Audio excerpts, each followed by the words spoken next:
Great things start in little rooms. Hey, what's up, guys?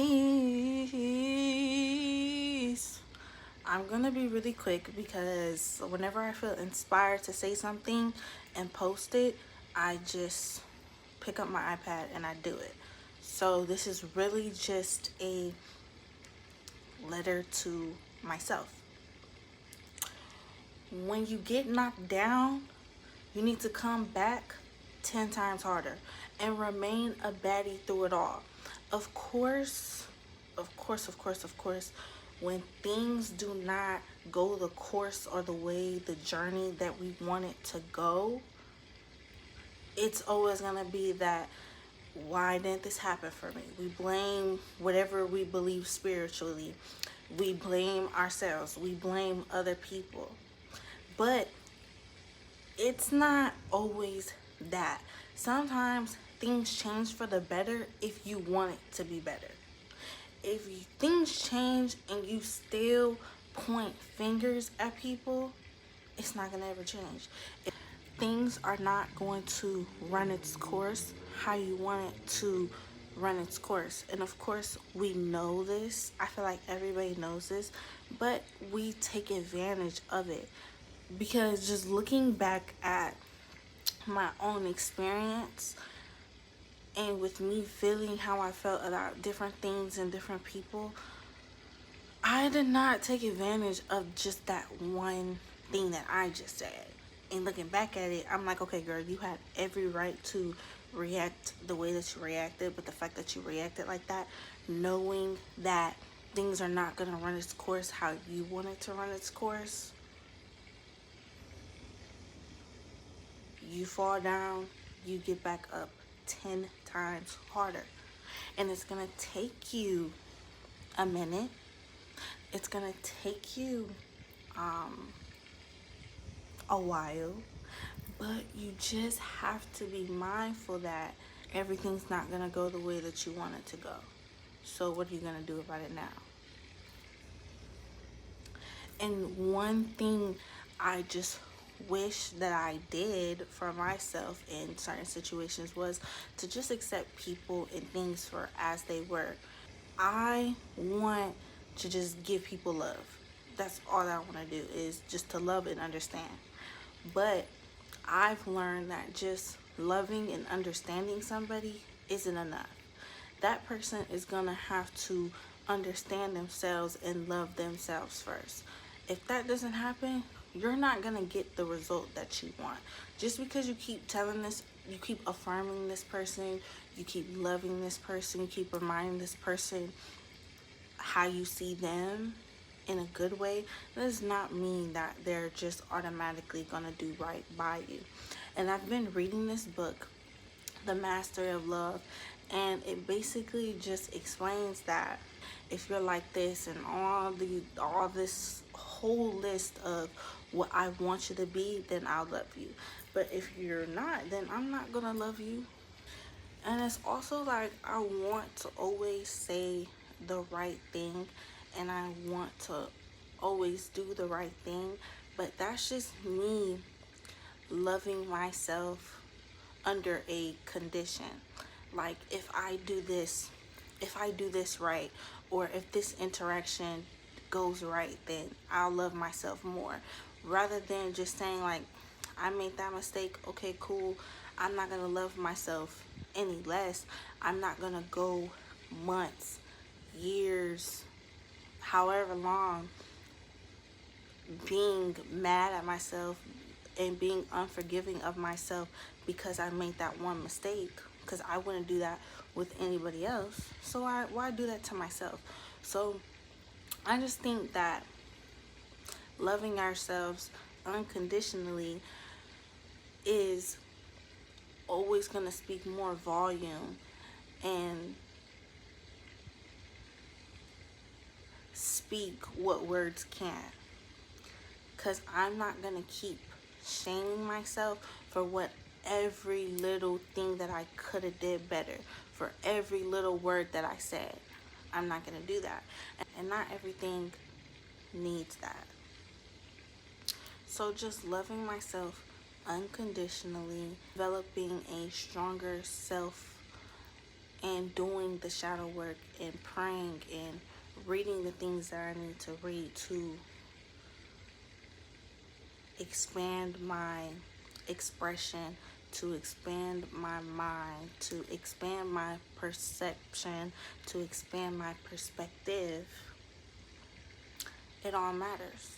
So just remember to just love yourself. Don't go around expecting love from other people because you can't love yourself, and then being like, well, why isn't nobody loving me the way that I want to be loved? You can't even love yourself the way that you want to be loved. And if you do love yourself the way that you want to be loved, you don't need to seek out for somebody to love you the way that you want to be loved, because the way that you love yourself should be enough. And yes, it's just natural. Humans are always going to want more. Well, I want more, I want more, I want more. And that results in forgetting how to just live in the present, to work with what you have in the moment, to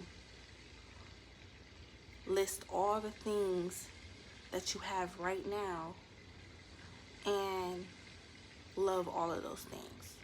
The good and bad qualities of yourself, just love those things. Like, okay, I don't like this about myself. I'm still going to love that, because when we hate, it contributes in a cycle of just war. It contributes in a cycle of, it doesn't make you any different from the next person who is always hating, who is always doing that. So just love, love, love, love, and love.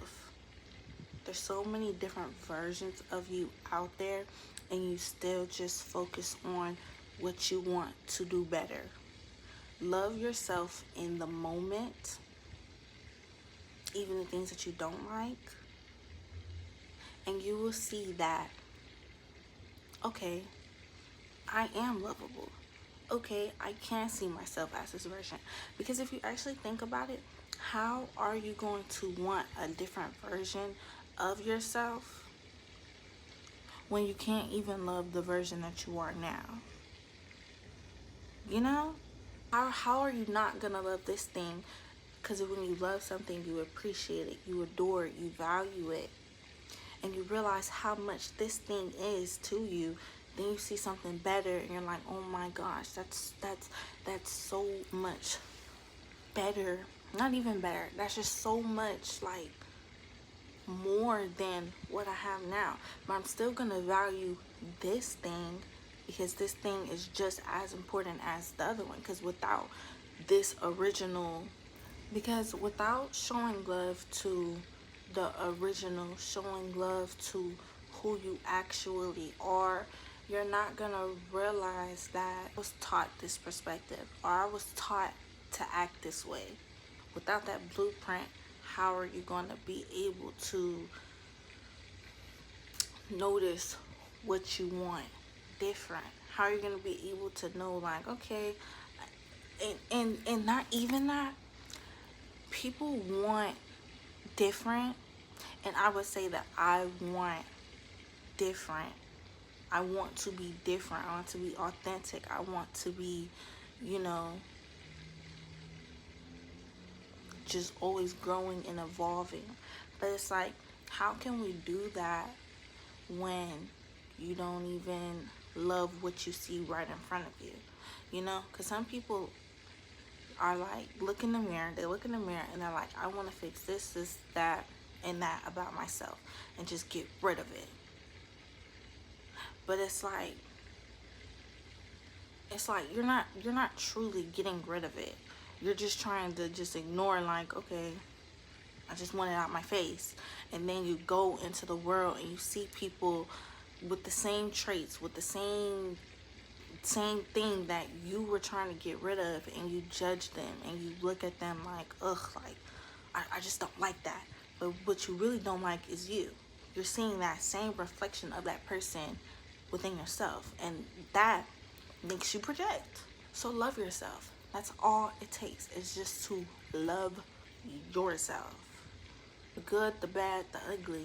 Because we get so scared of loving the things that we don't want to love, or loving the things that society or maybe your religion or whatever is not going to love, and they also want you to just snatch and get rid of. But the enemy wants you to hate. They want you to hate. They want you to dislike. They want you to be angry. And trust, I have felt anger. I feel like everybody has. Everybody has felt anger, resentment, jealousy, everything under that category. But that's not going to get you to where you want to be. So just truly just love yourself. Stay in the present moment. And whatever battle that you have within your mind, love yourself. Write your thoughts down on a piece of paper. Talk to your iPad like I do all the time. Read a book that you feel like somebody, because books help as well. Somebody is going to always understand your perspective and put that perspective into a fantasy, into a story. I read them all the time. Go out and talk to people who are like you, and even talk to people who are not like you, and just learn to just love them, because that one interaction, that one conversation, that one moment can change just how you see the world in general. So be open and just love. Bye.